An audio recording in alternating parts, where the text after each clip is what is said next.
A top U.S. military chief will meet with his Russia counterpart in Finland to discuss current issues between the countries. General Joseph Dunford, chairman of the Joint Chiefs of Staff, and the chief of the Russian military's General Staff, General Valery Gerasimov, will meet in Helsinki on Friday, the Finnish military said. The meeting takes place on the initiative of both countries, the Finns added. In a statement, they said they will also meet separately with Finland's president and the Nordic country's military chief. The Finns will not take part in the US-Russia meeting.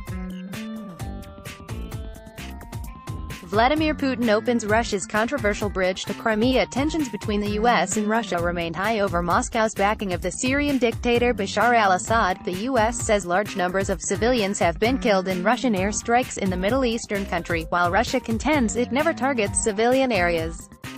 Russia has also been accused of meddling in the 2016 U.S. presidential election, which is the subject of Special Counsel Robert Mueller's investigation. In April, NATO's top military officer met with Gen. Gerasimov in the first such encounter since relations between Moscow and the alliance plunged to post-Cold War lows over Russia's annexation of Ukraine's Crimean Peninsula in 2014.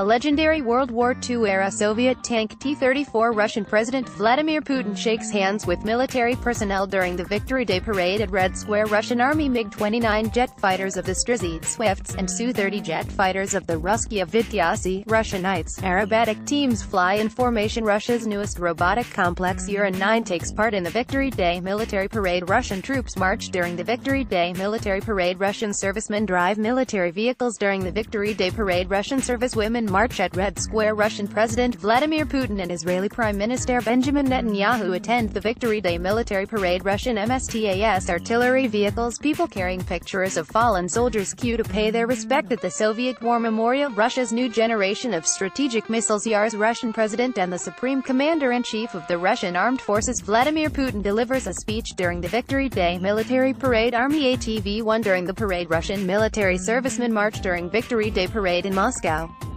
Buk M2 air defense missile systems parade through Red Square. A Russian World War II veteran is greeted by a young boy after the Victory Day military parade. Russian servicemen ride on a military vehicle. Russian honor guards march. Russian President Vladimir Putin, Serbian President Alexander Vučić, Israeli Prime Minister Benjamin Netanyahu attend a wreath-laying ceremony to the tomb of the unknown soldier after the Victory Day parade. World War II veterans take part in celebrations marking the 73rd anniversary of the Soviet Union's victory over Nazi Germany during World War II. Russian President Vladimir Putin, Serbian President Alexander Vučić, Israeli Prime Minister Benjamin Netanyahu take part in a wreath-laying ceremony. Russia's MSTAS self-propelled howitzers during the Victory Day military parade. Russian President Vladimir Putin, left, and Israeli Prime Minister Benjamin Netanyahu, right, toast during a reception after the Victory Parade on Thursday. NATO's defense ministers were set to unveil a new plan to reinforce their presence in Europe in the event of any crisis with Russia.